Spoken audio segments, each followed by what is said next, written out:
Yesterday, the Police Minister, Becky Cele, released new crime statistics showing that our murder rate had gone up again. There are 10% more murders in the 3-month period than there had been in the same period the year before. There can be no doubt of the increase in violent crime in our country, and I'm sure you feel this. Every time you leave your house at night, you may feel that increase in violent crime. You know, frankly, how dangerous it is. Then there's the huge rise in organized crime and how they seem to have their tentacles in the police. We know that access to guns drives violent crime, that guns are coming from the police. They're confiscated, they're held, and somehow, by magic, they end up in the hands of criminals again. And that's just at the lower levels of corruption, at the lower levels of the system. At the higher level of the system, there is straight corruption at the top. The people in the criminal justice system who deliberately and for a long time have engaged, enabled, and encouraged corruption. Who can forget Beneng Ntlemeza being appointed head of the Hawks after a judge found that he was a liar and a man without integrity? How can that possibly happen? Earlier, and that's before we stopped to consider those like Sean Abrahams, who are running the National Prosecuting Authority for such a long period of time. Earlier this year, Judge Daniel Tulare said in a judgment that the problem of violent crime and corruption was so bad that even judges cannot be sure that they can make a judgment and survive. Imagine sitting in an office with no power, trying to make a decision that could actually end your own life. And then there's the corporate corruption, Steinhoff, what happened at Tongaat Hewlett. All of this criminality is everywhere. So then, how do we deal with the wolves? For this panel, Judge Dennis Davis will preside. He's accompanied by the author, the Daily Maverick journalist, Caryn Dolley, author of Clash of the Cartels, for sale at a very reasonable price outside. Major General Jeremy Vearey from the police will join you, and the Deputy National Director of Public Prosecutions at the National Prosecuting Authority, Advocate Anton du Plessis. 9 minutes and 59 seconds talk about what, in my view, is the most singly important issue facing South Africa today, which puts me in a great deal of difficulty, but what can I do? Now, Jeremy, I want to start with you, if I may. I know Stephen has read out something, not quite what I drafted, but then, of course, there's a difference between judicial drafting and journalist drafting. The former being precise. I want to put this following to you. Judge Tulare, in a very recent judgment, and it's worth listening to every word he said the following. The evidence suggests not only a capture of some lower-ranking officers in SAPS. The evidence suggests that the senior management of SAPS in the province, the Western Cape, has been penetrated to the extent that the 28 gang has access to the table where the Provincial Commissioner of SAPS in the Western Cape sits with these senior managers and leads them in the study of crime, develop crime prevention strategies, and decide on tactics and approach to the safety and security of inhabitants of the Western Cape. This includes penetration of and access to the sanctity of the reports by specialized units like the anti-gang unit, the crime intelligence, the Provincial Commissioner unit. The evidence, says the judge, further suggests that the 28 gang and the mobsters in particular are breathing heavily on the necks of public prosecutors who guide the investigation of organized crime and institute criminal proceedings against its members. Some prosecutors are under constant and permanent threat to their lives and that of their close families. The evidence also suggests that the mobsters have now moved gear upwards and are interfering with the decorum of the courts, independence of judicial officers, and testing the judicial oath of office, especially the word without fear. How true are those observations of the judge? And if they are true, I mean, maybe we should just end this program now, because frankly, I mean, that's a devastating indictment of policing.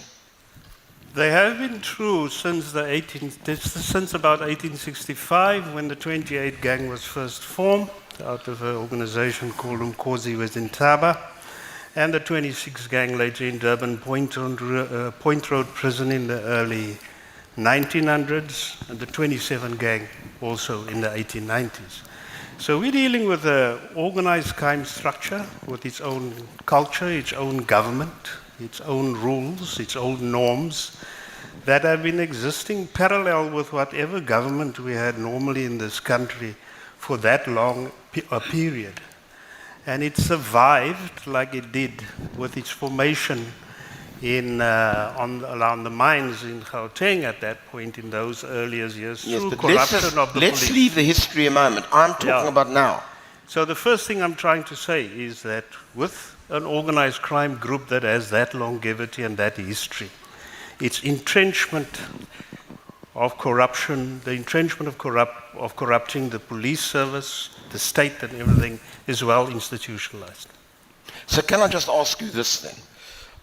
Stranger, if I had drafted something for Stephen before yesterday's horrendous figures, and the crime figures are just horrendous. I mean, 7,000 murders in the last 3 months, I think it is. So apart from everything else, all the sexual crime.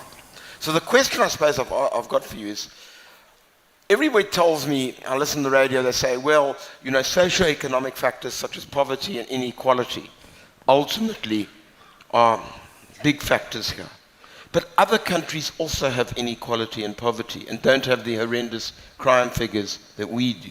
So to what extent can we fight crime through policing in circumstances where we've got a corrupt police force? I think today, in terms of the maturation of policing, we do not think about policing as only the job of the police.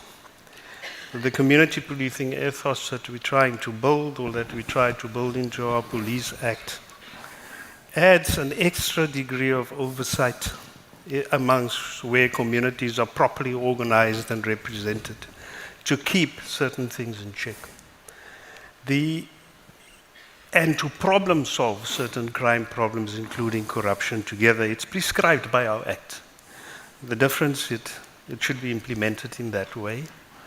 But that is where it is lagging, because the type of police officer that we're bringing in is not a police officer that is trained in that ethos. There's no cause in community policing in the police. There has never been. It depends on whoever reads what theory on the topic and whoever subscribes to it and then tries to experiment with it wherever they're there. There's no obligation to implement this type of ethos. So that's the first thing. It depends also on notions that are thrown around without any training and practical kind of putting of money to the project, such as nodal policing, integrated approach, and all of those broader kind of concepts. And none of these things mean anything in the same way to a station commander as they would be in a conference up at national level where people devise strategy in dark rooms and puts it out there in 200-page tomes, and none of us ever read it. All of them have failed. Yeah. All the strategies have failed. Yeah. So, Caryn, you've written a very fine book. I did promise that I'd punt it, but that's because it's a good book, right, on cartels. And early on in the book, I mean, it's very interesting to me that you talk about the way the apartheid government was implicated in mandrakes and all sorts of other nefarious activity. But what comes out of that first chapter, and in fact out of quite a lot of the South African parts, is the way in which, and this goes back to policing, organized crime ultimately has taken hold of institutions so that we can't curb the problem because ultimately they're running the show. So that's succinct and... How correct is that? And just try to amplify on that if I am right. It's a succinct way of putting it, but that's how it does seem. It feels like South Africa has been in a state of state capture for decades. It doesn't feel that we've really broken out of it in terms of organized crime. And I think what has happened is what we are seeing is an extension of old roots, let's say, that were cultivated and which flourished under apartheid, which apartheid police officers sort of watered and allowed to grow. We've seen those roots sort of extend further into democracy, and we've seen them curl around organizations such as the South African Police Service. So, and it's not me saying this. I mean, we've got the Zondo Commission. We have the July 2021 unrest. There are clear, crystal examples of capture of these institutions, and it really is I want to say an age-old problem, but I want to feel young at the same time. So it's, it's a problem that's been here for long. I think it's just becoming more apparent. And I always argue that organized crime, gangsterism, what we're seeing on the street is state capture. It's just seen through a different lens, but that is state capture. But I finished reading your book and I wanted to slit my wrists because there didn't seem to be much hope. I would say that... Give me some... This audience wants some hope. They don't want to walk out of here and be mugged, right? And I'm serious. So the question is, are you telling me that we're in such a morass at the moment? And that's why I say this is the most single important session of the entire day, because if we can't fix this, we can't fix anything. So just help me here. I would say absolutely not. If we can see the problem, we can address the problem. If we can understand a problem, we can tackle it. And I think we do have that at the moment. It's sad with things like state capture, with things like if someone gets murdered, we only really realize 4 years later during a trial when information comes out. So retrospect is key. I think we can use the retrospective information gleaned from the last decade at least to tackle what's happening now. And I want to say something. The police have a slogan, a campaign, back to basics and boots on the ground. That is great, not in the policing terms, but back to basics. We just need human decency, people to act decently, forget the celebrityism, forget wearing a top hat and stuff, just fight crime, fight it cleanly. Or Panama hat. Yes, that darn hat. But that hat, if we can just focus on the basics, fight crime, forget about the rest, the infighting, the spats, etc., back to basics and boots on the ground. We all share the same ground. We need to unite and act together. If gangsters can do it, the good people can do it. We share the same ground. So our boots are on this ground and we need to act together. And I feel that, that gives me personally a lot of hope, and I feel that if I can extend that, like, please, if we unite, we can. So, Anton, just picking up from Caryn, I mean, I smiled a little when she said we need to understand what the problem is. South Africans generally do understand what the problem is, and then we have a commission of inquiry, right? And then another commission of inquiry. We don't do anything. Now, there was a report, which I wanted to ask you about, that Professor Shaw, for the Transnational Crime Institution, which is horrendous, because he says we're effectively a mafia state as we stand. And you've written a very instructive piece this morning in the Daily Maverick. So my question to you is, are we in a position where we've gone past the inflection point and this country is now controlled by a whole bunch of organized criminals, whether it be the construction mafia, whether it be the taxi industry, whether it be whatever? And if so, what is the MPA doing about it? So first, Judge, please don't slit your wrists. Sorry? Please don't slit your wrists. Okay. Not quite yet. We're in deep trouble. Thank you. No? But you don't need to slit your wrists, and let me tell you why. Yes. I want to start to contextualize my remarks. A little story about a flight I took recently. I flew to Cape Town. And this lovely old lady came and sat next to me. She had a beaming smile, and she reminded me of my late grandmother, and she smelled like Vanolia cream. And I'm one of those people I never speak to people on airplanes, and I thought I was very experienced at dodging the chatters. She was a chatter, and she was much more experienced at dodging my dodging. So we got into a big discussion, and within 2 minutes, she asked me, so what do you do? And I wanted to tell her I'm a professional cyclist, because that's what I dream about being. But stupidly, I told her the truth. And I said I'm a prosecutor. The gates of hell opened on my head. And I'm very glad that Andre has stayed for this meeting, Andre, because it's nice to be in an audience where I'm not the most hated government employee. But she went on and on and on about state capture, accountability, no orange overalls. And you won't believe it. She even blamed me for load shedding. I wanted to respond and say, no, that's another tall white guy. That's his fault. But I didn't. But the conversation is instructive, because what it left me with is not a sense of wanting to slit my wrists, but a sense of incredible hope, because it reminded me in a very poignant way how passionate South Africans are about the rule of law and accountability. This woman was almost in tears, and I get it all the time. I can't go to dinners anymore with friends because they want to cry about accountability and the lack thereof. And because it's so ingrained in our DNA, it gives me more hope than it does despair. And it also reminds me that South Africans set that rule of law bar very high, and we must, because our history demands it, and everyone, our future depends on it. So we simply have to set the bar high. And I want to make 2 points before we go into detail. The first one is on state capture. I agree these organized crime and state capture are related, but I think on state capture, we're too hard on ourselves. I actually think as a country we've done better than most people realize, and we can discuss that and debate it, and you can disagree with me, but I can explain why. We've certainly done better than many countries in the developing South. But where we haven't done well, and where we need to ask ourselves really hard questions and do things differently, is on organized crime. If state capture corruption is a 3 out of 10 risk, organized crime is a 10 out of 10 risk. And we have to do something differently. But the good news is we can. It's not too late. I said in my article this morning, South Africa is the comeback kid. I've got lots of rude messages about that. But I really do believe it. And let's have a discussion about how we do that collectively. Well, let me just put that, I mean, you've put a very optimistic gloss on things. So let's try to be realistic. I'm a lawyer. I always tell the truth. I know. Let me put this to you. Okay, we can talk about organized crime in a moment. But in state capture, let me make a concession and then ask you a question. 3 years ago, at this very event, Yes, when your boss was here, I was on a previous panel and said, if any high-profile person, political person, gets charged in the next 3 years, I'll take you all out to lunch.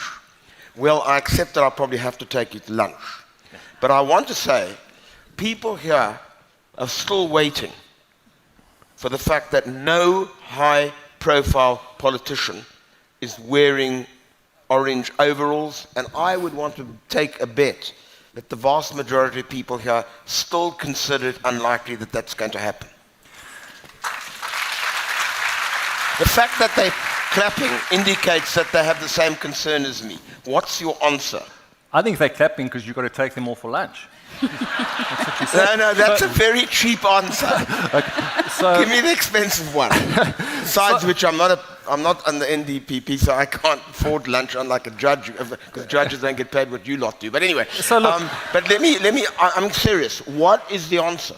the answer is these cases are complicated and they take That's time. what she said 3 years ago. But listen, the fact that 9 of the most high-profile cases, I'm speaking about politicians, I'm speaking about CEOs, I'm speaking about corporates themselves, are on trial and in an advanced stage of trial, means that accountability is a reality, becoming a reality to them. And that's why the ubiquitous taps of corruption have been turned off. You can look at any country in the world. These cases take time.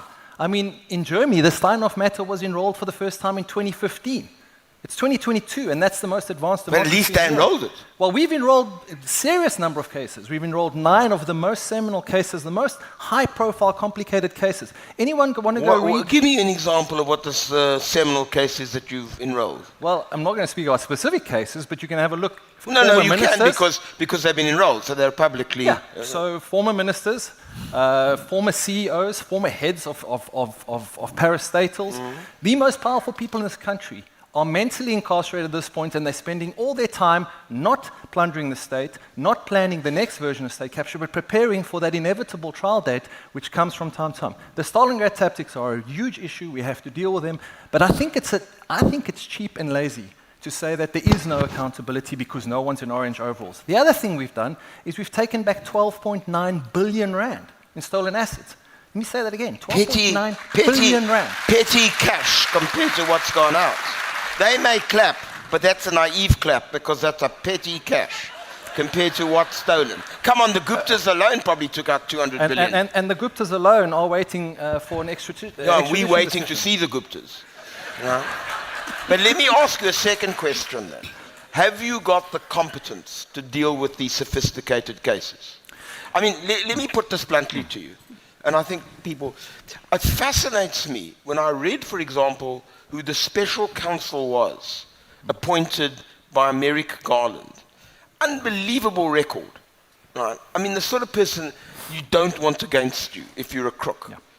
My sense as a judge, I'm sorry to say this as a retired judge, is that very rarely do these high-profile people come into court and say, oh, are we in trouble? We've got Sidney Kentridge against us, if I'm taking a hypothetical situation. Do you have the firepower to deal with people who are going to use their ill-gotten gains to use Stalingrad tactics? So we don't. Then that doesn't mean That's that an we honest don't answer. have Thank you. brilliant prosecutors in the NPA. That I doesn't agree. mean I we accept don't that too. have highly committed individuals that are risking their life every single day to do this and are working long hours. The problem is that we're in South Africa, we might not be fighting for the World Cup in Qatar right now, but if it came to organized crime world championships, we'd We'd be certainly number make one. the finals.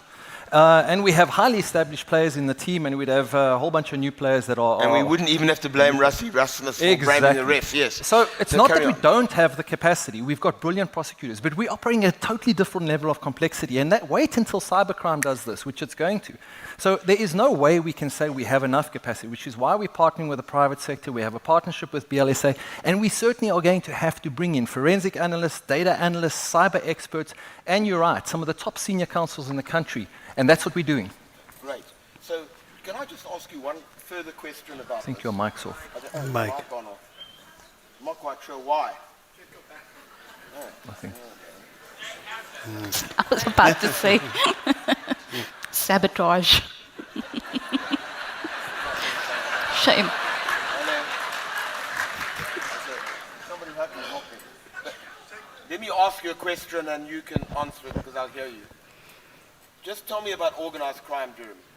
Firstly, I don't draw any distinction between state capture as if it's a special organized crime is organized crime. If you could look at the Prevention of Organized Crime Act and you look at the definition of racketeering, and in some cases the definition of gangs and the definition of a criminal enterprise, most of these things that we miscast as and give special terms like state capture and the groups involved do not move, are within the parameters of those definitions and covered. So I deal with organized crime. But I think, Judge, one of the things, the question you asked, why are more people not being addressed? There's a systemic answer to this that I want to get to. And what is that?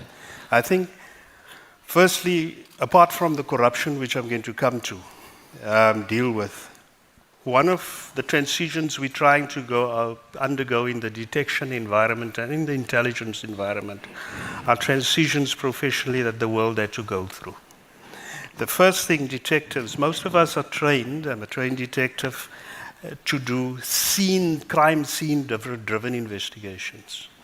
And our causes are developed around that way. In other words, there must be a dead body, or there must be a house broken into, or there must be your car must be stolen. The material object must be in front that is linked to the case. Most of these cases that we're talking about that covers this term state capture or racketeering are process-oriented crime. But let me give you an example of what I'm talking about. Take the construction mafia. Yes, exactly that. Tell me about that. You're not going to find a crime scene. It's going to require a different type of detection. It's going to require, from an intelligence perspective, that you scan that threat environment But we've got constantly. no crime intelligence. Now, in this that's what country. I'm saying. That's the first part of the systemic challenge. You do not have a regular climate measuring of threats, which is standard intelligence practice, which monthly or quarterly tells you the nature, measures the nature, scale, and extent of certain key forms of criminality, whether it's gangs, construction mafia, all those targets. They must be regularly measured. Really have to look at new factors, that players that come in. For example, if you've closed down one syndicate, you automatically know somebody else, the competition is going to take the space. You need intelligence to scan that environment constantly and collect in that environment to identify those targets for deeper process investigation. Now, what type of people do you need in this process investigation? You need people who are not going to say, my investigation starts when I have a statement from a complainant, because it doesn't start with a complainant. It starts with seeing a pattern, with crime intelligence, and it starts with a detective going out there like we did with Impi, for example, with the firearms to gang situation, that looks, for example, at the type of guns and then realizes, wait, we're seeing a pattern. It's police guns, it's guns that way. And then now let's go look for the people. Now, a normal detective who's scene-driven won't make that leap. So one thing the system needs is, I think like all transitions in detection in the world, is a different type of detective now. One that is also trained to look at money flows, to look at, and it's not enough that these people are only in the Hawks, because they cannot with their limited capacity, handle the scale and extent. So what for do we example, need? recognition. So just in... I would, for example, say, in terms of the causes detectives are trained with, it should become standard. The type of training that the Hawks get should be standard to every detective on a station. Okay, got you. The crime intelligence, what we have lost in crime intelligence is, in order to detect, to see what is happening, you need to have access inside those terrains, inside the gangs. Now, in order to do that, you must have the type of tradecraft some of us who went through old intelligence training are trained in. You must be able to spot potential sources, to nurture them and to recruit them and to handle them properly. Now, there used to be a cause for doing this. But in the age where we are dependent and we think that monitoring a cell phone is the only place how you're going to learn, or technical monitoring is going to achieve that important source, you are not getting there, because the first level of identifying who you must monitor is not being done, because you don't have proper handlers and proper recruiters. You don't have that kind of training anymore, essentially, in intelligence circles. I mean, the old tradecraft training. And that is what needs to be brought back. Instead of this reliance on, I have a lot of respect for intelligence analysts, I have a lot of respect for the rest of the technical process of thing, but that is the last phase of the cycle. Okay, got you. So, Caryn, I want to ask you this. Anton made a point that many countries battle like we do, but you've documented a lot of these countries. And I mean, some countries like Colombia have done rather better than other countries. Why is that? How come that some have done better than us? From the research that you conducted? I was about to say, in short, I don't know, but based on the research I've conducted, I would assume, and also this is fact-based as well, so I'm going to combine a bit of assumption, which a journalist shouldn't do, but a lot of fact, which a journalist should do. So, yeah, look at the police services and look at the political situation. So, for example, South Africa and Serbia we've got super strong organized crime elements.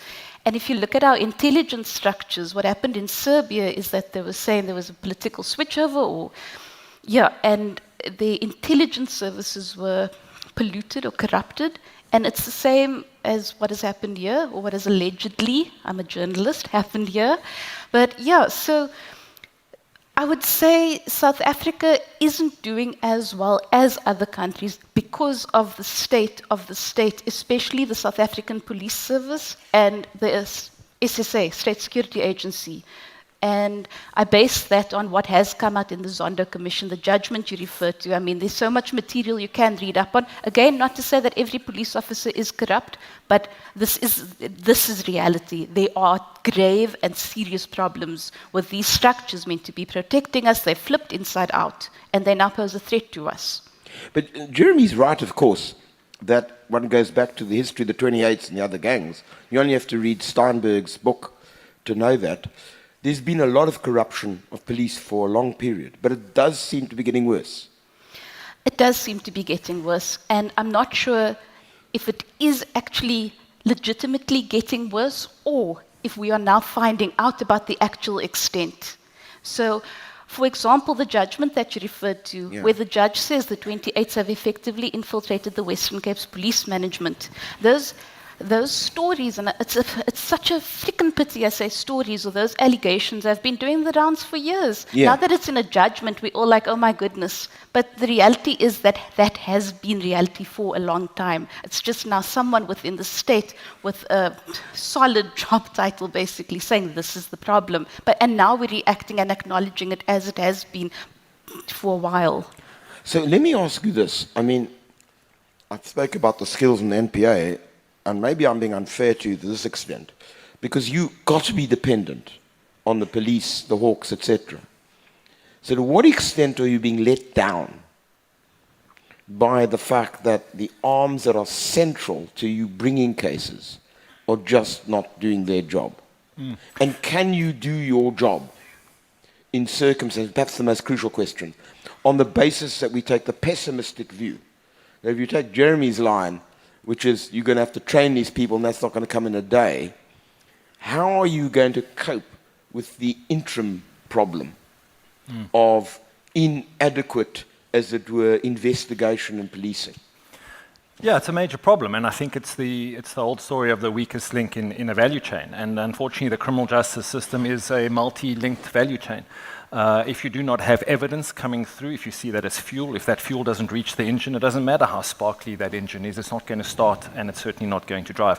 So the system has to be improved. I think the shock that has come to the system, or that needs to come to the system, is that organized crime is so multifaceted in South Africa, and it is no longer just driving the kind of stuff you see in movies. It's now driving our murder rate, which is up 48% in the last 10 years. I see in the last 4 months, kidnapping is up by over 100%.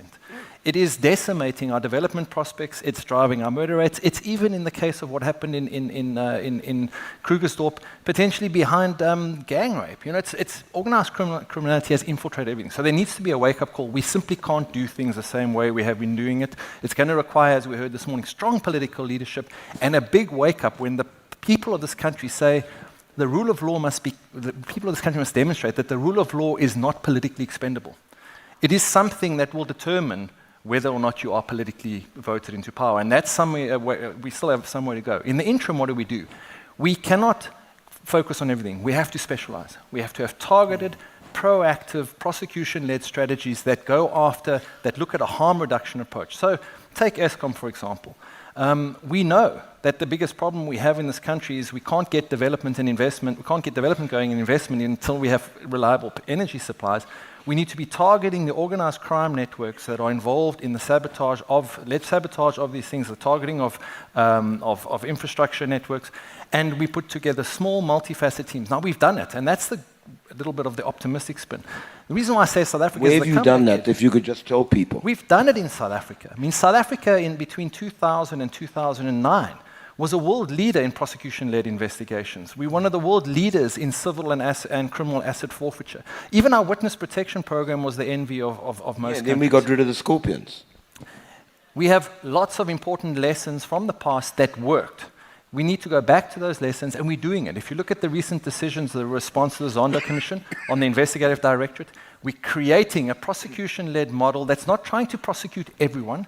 We're prioritizing, we're focusing, and we're taking a big harm reduction strategy approach, which says, it's the 80-20 principle.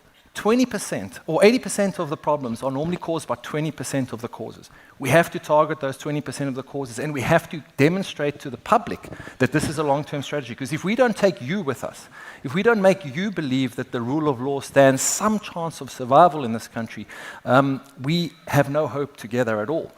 People will leave this country and will not invest in this country much more because they don't feel safe or because they don't feel there's rule of law than they will if there isn't electricity. We have to fix the rule of law, otherwise we simply have no future. All right, but I hear you, but the question is, how do we do that? It's no good just telling we've got to fix it. Tell me how we do that. So, tell me what the NPA is going to do to fix the rule of law.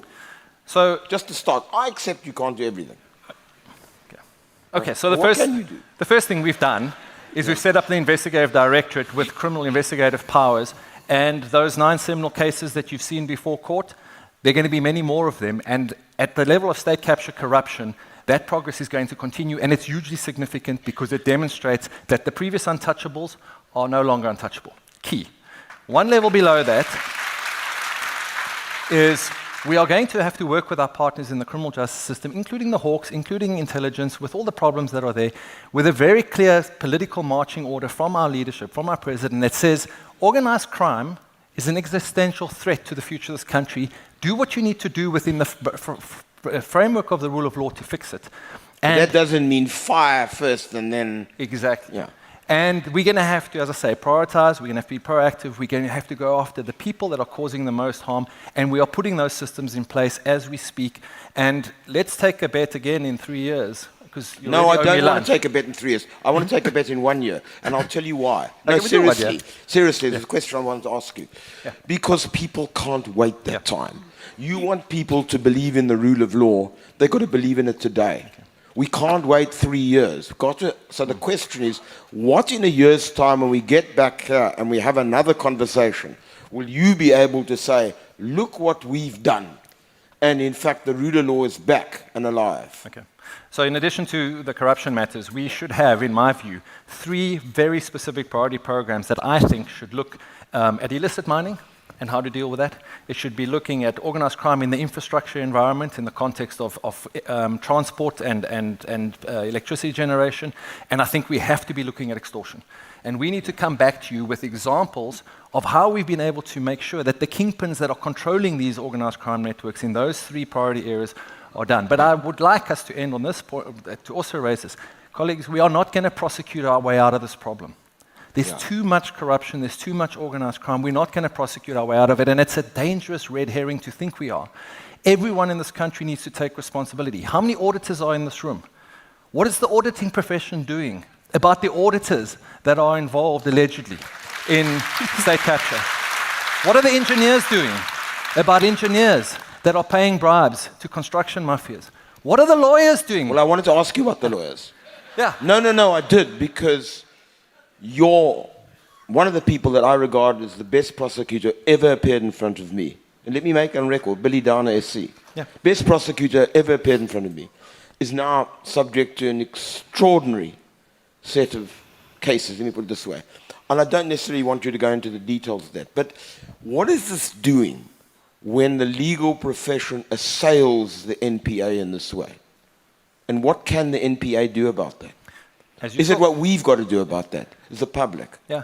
The public has to, the NPA came out very strongly on this. I know. Very strongly on this, because as soon as you start intimidating prosecutors for doing their jobs, then we've got a big problem. We will protect prosecutors that do the right thing, and we will do it at all ends, both physical protection as well as legal protection. We are very aware that the Stalingrad tactics that are being used against us, that we're being outgunned, which is why we're creating partnerships with lawyers, with senior counsel to come in so we can bring these interlocutors to make sure that the Stalingrad tactics don't work. We can also bring Stalingrad tactics in these cases, and we're going to. Well, okay, I suppose it does work both ways. Yeah. I wanted to ask one final question, as I'm running out of time, and I want to ask my 2 co-panelists.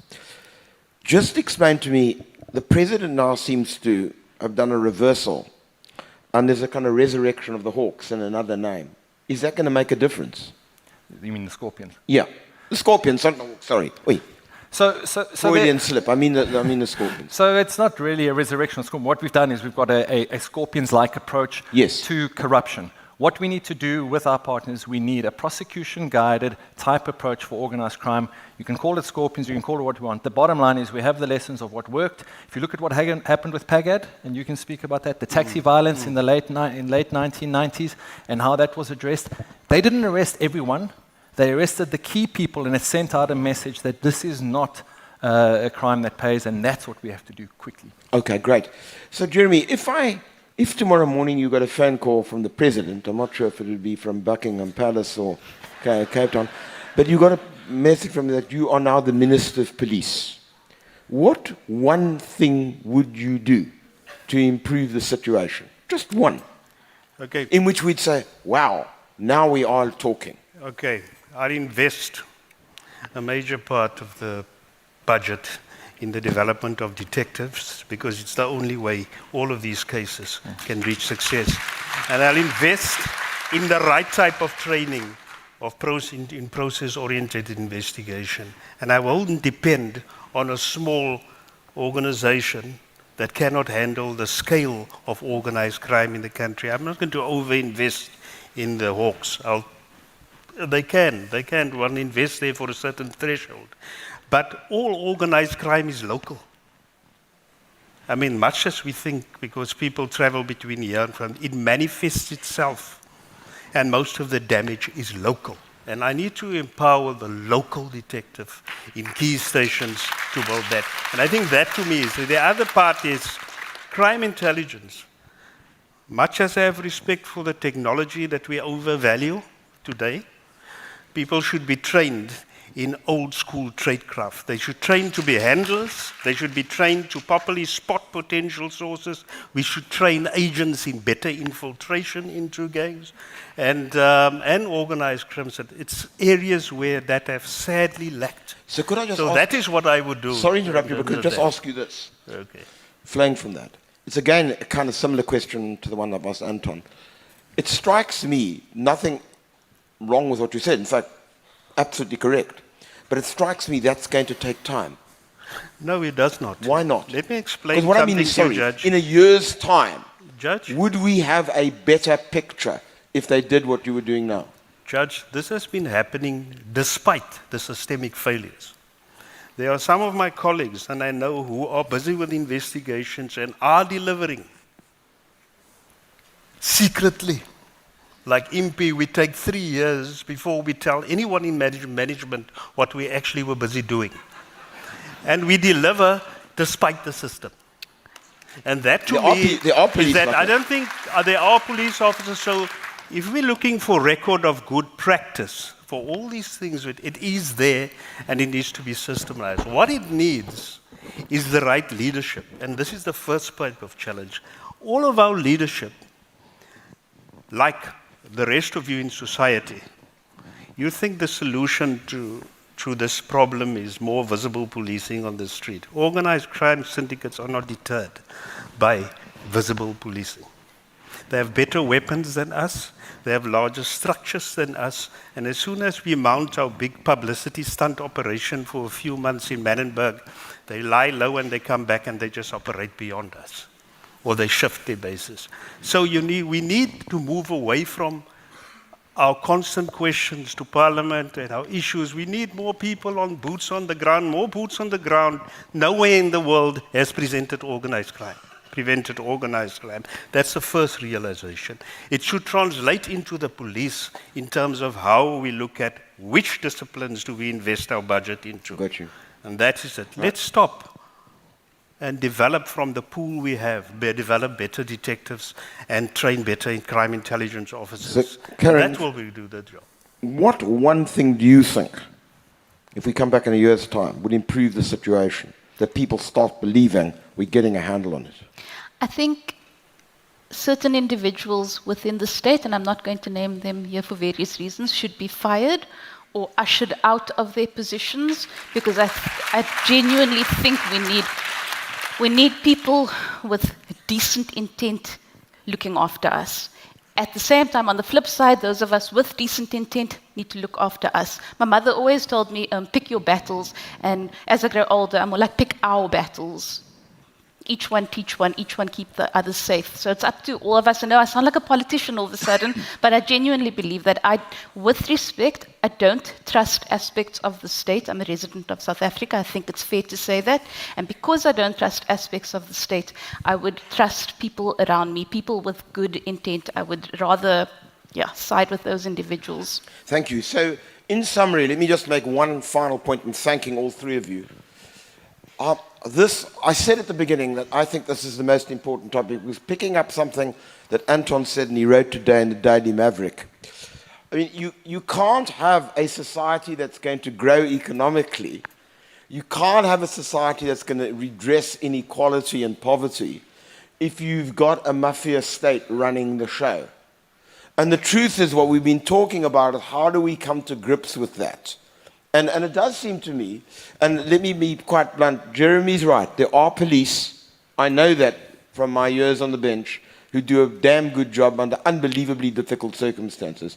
And I'd also know that there are a lot of prosecutors who tip-top and really need more support. The question really is, to what extent are we going to empower them, and to what extent are we going to resist increasing encroachment upon our rights as a society to be democratic because we're being taken over by mafia and by crooks. In a sense, you deserve the society that you get. And that's why this particular panel is so important. Thank you to all three of you.